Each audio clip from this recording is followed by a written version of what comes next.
시청자 여러분 안녕하십니까? 채널 K 뉴스입니다. 연방정부가 또다시 셧다운 위기에 빠졌습니다. 예산안 처리 시한을 이틀 앞둔 오늘까지 이민법 협상에서 한 걸음도 앞으로 나아가지 못하고 있습니다. 예산안 처리의 관건인 이민법 개정과 관련해 트럼프 대통령의 빅딜 제안에 민주당의 거부가 완강해 시한 내 해결책이 마련될지 불투명합니다. 지한샘 기자가 전해드립니다. 이민법 개정이 답보 상태에 빠져 있는 가운데 또 다시 연방 정부가 셧다운 위기에 놓였습니다. 트럼프 대통령은 지난달 말 180만 명의 다카 수혜자들에게 시민권 획득 통로를 열어주겠다는 당근을 제시하고 반대 급부로 멕시코 장벽 건설 예산 250억 달러 배정과 가족 초청 이민 대상 축소를 요구한 바 있습니다. 대통령의 제안에 민주당은 강력 반발하고 있고 공화당도 트럼프 대통령의 제안에 만족하지 못하고 있습니다. 공화당 의원들은 더 강경한 이민법을 원하고 있습니다. 양당의 의원들이 몇 차례 중재안을 마련했지만 공개도 되기 전에 트럼프 대통령은 선을 그었습니다. 중재안이 멕시코 장벽 건설 비용 계획을 반영하지 않고 있다는 이유에서입니다. 공화당은 셧다운 재발을 막기 위해 5번째 임시 예산안 처리를 준비하고 있습니다. 하지만 60표가 필요한 상원 통과가 불투명한 현실입니다. 한편 트럼프 대통령은 오늘도 조속한 이민법 개정을 촉구했습니다. 트럼프 대통령은 불법 체류자가 음주 상태로 운전한 차량 추돌 사고로 NFL 인디애나폴리스의 선수가 숨진 것으로 알려지자 트위터에서 이 사건은 예방 가능한 수많은 비극 중 하나에 불과하다며 민주당은 국경과 불법 이민 문제에서 강경해야 한다고 말했습니다. 채널 K 뉴스 지한샘입니다. 뉴욕주 서류 미비 학생들에게 주정부의 학비 지원 혜택을 제공하는 드림 액트가 5일 주 하원을 통과했습니다. 민주당이 다수당인 하원은 5일 찬성 69표, 반대 42표로 통과시키고 법안을 상원으로 넘겼습니다. 그러나 공화당이 장악하고 있는 상원 통과는 불투명한 상황입니다.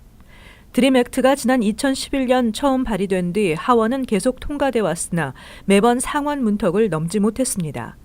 칼 헤이스티 하원의장은 이날 표결에 앞서 발표한 성명에서 하원 민주당은 이민자가 사회와 경제에 매우 중요한 역할을 한다는 사실을 인정한다며 뉴욕주의 공립학교에서 교육받은 학생들에게 보다 높은 교육과정을 이수할 수 있는 기회를 박탈하는 것은 옳지 않다고 말했습니다.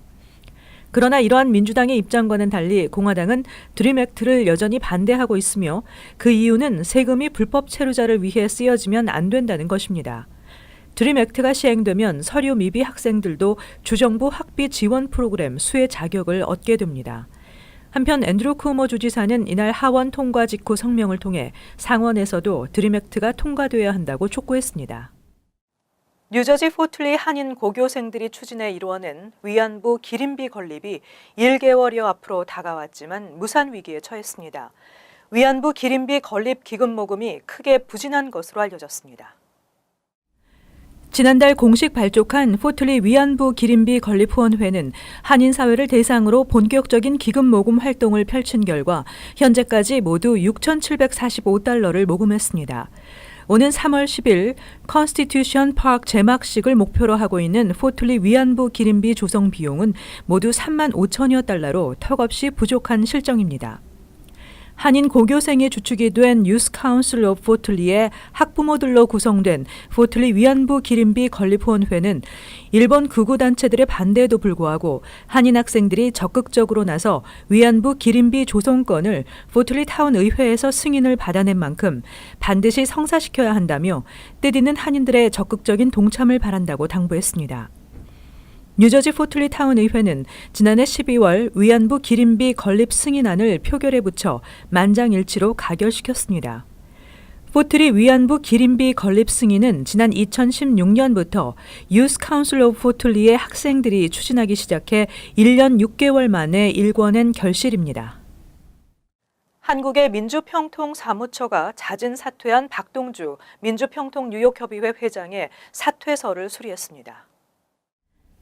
한국의 민주평통사무처는 최근 건강상의 이유로 잦은 사퇴서를 제출한 박동주 회장의 사퇴를 수리했다고 민주평통 뉴욕협의회가 전했습니다. 이에 따라 민주평통 뉴욕협의회는 앞으로 회장 대행 체제 또는 신임 회장 체제로 재편하게 됐습니다. 이와 관련해 박 회장의 자녀 임기가 1년 7개월가량 남아 있었던 만큼 회장 대행 체제가 아닌 새로운 회장을 선출할 가능성이 높은 것으로 예상되고 있습니다. 새 회장 후보로는 현 엄수흠 수석 부회장, 황미광 수석 부회장 등과 박호성 전 민주평통 미주 간사 등이 하마평에 오르고 있습니다. 그러나 새 회장 체제가 아닌 회장 직무대행 체제 가능성도 배제할 수 없는데 이럴 경우 지난해 9월 개정된 민주평통 해외지역회의 운영 규정에 따라 부회장이나 간사 가운데 김덕용 수석 부의장이 지명한 위원이 맡게 됩니다.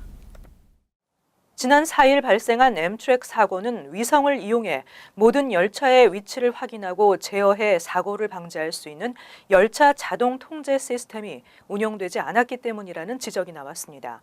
인재일 수 있다는 것입니다. 이번 사고를 조사 중인 연방교통안전위원회에 따르면 사고가 일어난 선로는 메인 선로가 아닌 보조 선로였습니다. 화물 열차 회사인 CSX 승무원들이 열차에 실린 화물을 하차시키기 위해 메인 선로에서 보조 선로로 변경했었고 메인 선로로 변경되기 전에 이러한 정황을 파악하지 못한 엠트랙 열차가 시속 59마일로 달리다 이 선로로 진입해 화물 열차를 들이받은 것입니다.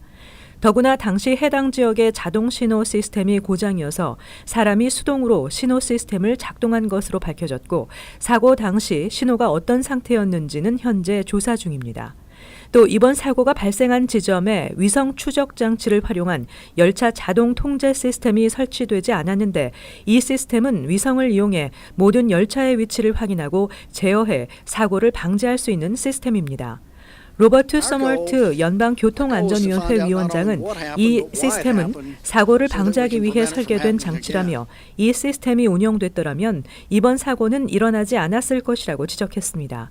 현재 엠트랙은 열차 자동 통제 시스템 설치를 준비 중이지만 그동안 정부는 엠트랙의 요구를 받아들여 설치 기한을 계속 연장시켰고 최종적으로 올해 말까지 설치해야 하는 상황입니다. 앞으로 10여 년 후에는 의료 비용이 소셜연금의 절반을 차지할 것이라는 분석이 나왔습니다. 소셜연금은 소폭 증가하지만 의료 비용 상승률은 크기 때문입니다. 현재의 메디케어 비용, 처방 약값의 변화, 그리고 소셜연금 증가를 카이저 패밀리 재단이 종합적으로 비교 분석 발표한 자료에 따르면 메디케어 커버리지가 줄고 코페이먼트와 디덕터블은 현재 속도로 오른다면 은퇴자들이 병원과 약국에 지출하는 비용이 소셜연금의 반가량을 차지할 것이라는 분석입니다. 현재 의료비 상승 추세라면 오는 2030년에는 메디케어 수혜자들이 소셜연금 수령액의 50%가량을 의료와 보건 비용으로 지출해야 할 것이라는 전망입니다. 이 같은 전망은 2013년 연간 평균 수령액이 13,375달러였던 소셜연금이 2030년에도 10%에서 15% 증가에 그칠 것이라는 예상 때문인데 반면 치솟는 처방약값, 롱텀 케어 비용은 본인 부담을 포함해 시니어 1명당 연간 6,000달러에서 7,000달러에 달할 것이라는 전망입니다. 카이저 패밀리 재단은 2030년이 되면 커버되지 않는 약과 의료 서비스에 대한 본인 부담금이 소득의 20%를 상회할 가능성이 높은 상태라고 밝혔습니다. 메디케어 당국에 따르면 현재 의료 비용 상승률은 연평균 4.3%로 추산되고 있습니다. 세계 주요 도시 가운데 로스앤젤레스가 가장 극심한 교통체증을 겪는 것으로 나타났습니다. 운전자가 막힌 도로에서 허비하는 시간이 연간 102시간으로 유일하게 100시간을 넘겼습니다.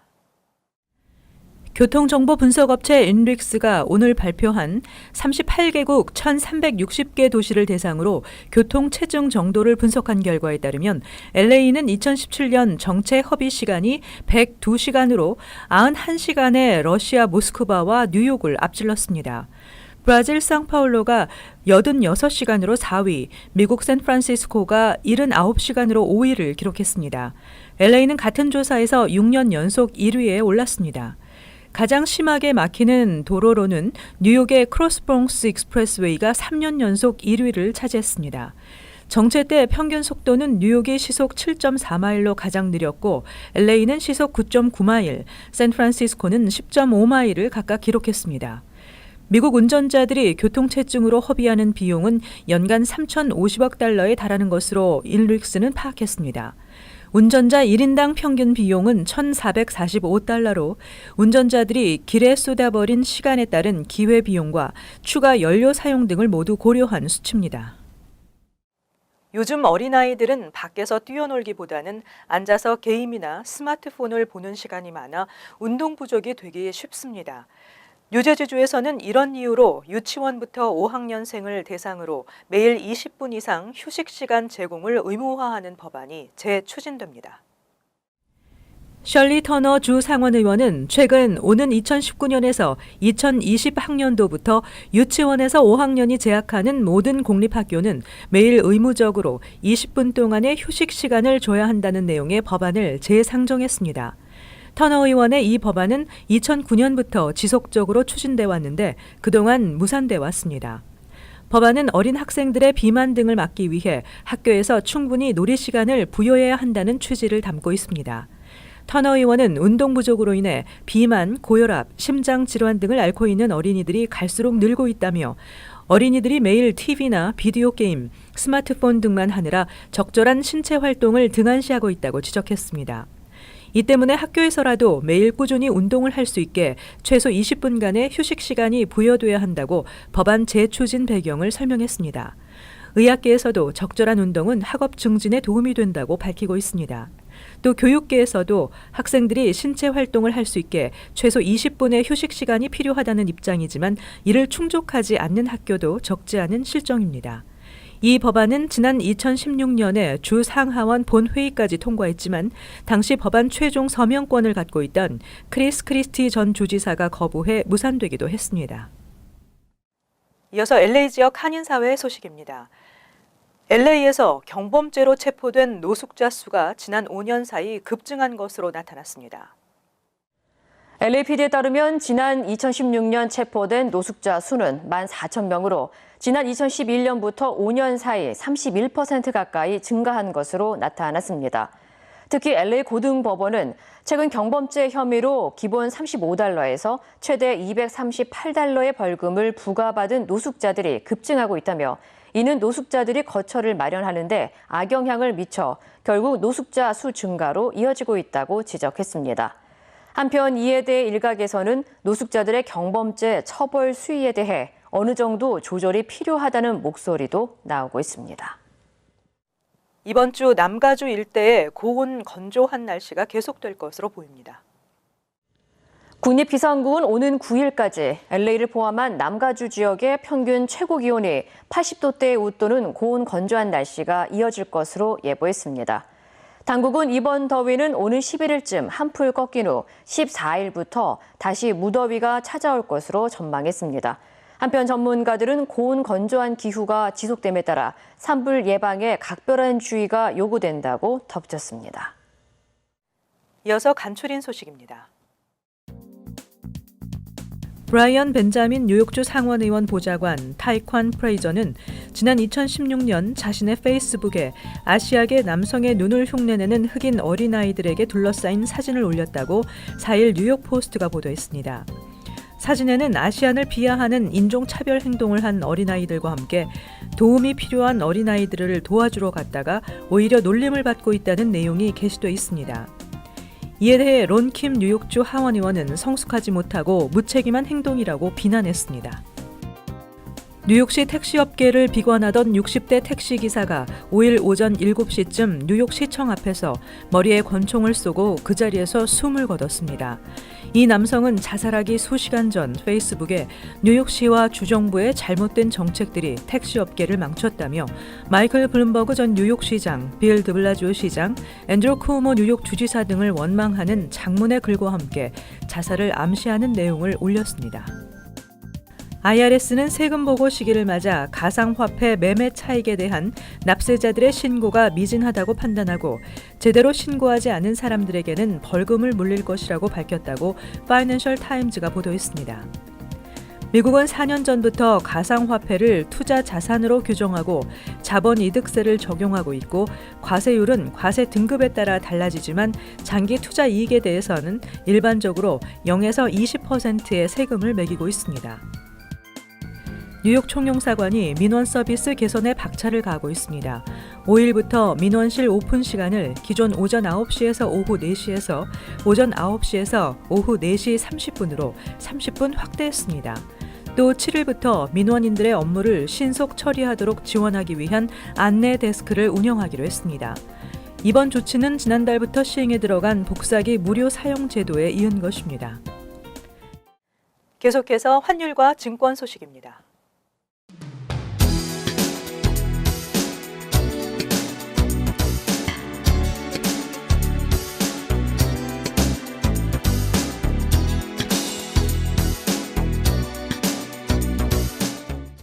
끝으로 날씨 전해드립니다. 수요일은 오전에 눈이 예상되고 차차 비로 바뀌겠습니다. 눈과 비가 섞여 길이 미끄러울 것으로 예상됩니다. 낮 최고 39도로 섭씨 영상 4도, 밤 최저 24도, 섭씨 영하 4도. 목요일은 곳에 따라 맑겠습니다. 금요일은 대체로 흐리겠습니다. 이상으로 채널K 뉴스를 마칩니다. 시청해주신 여러분 고맙습니다.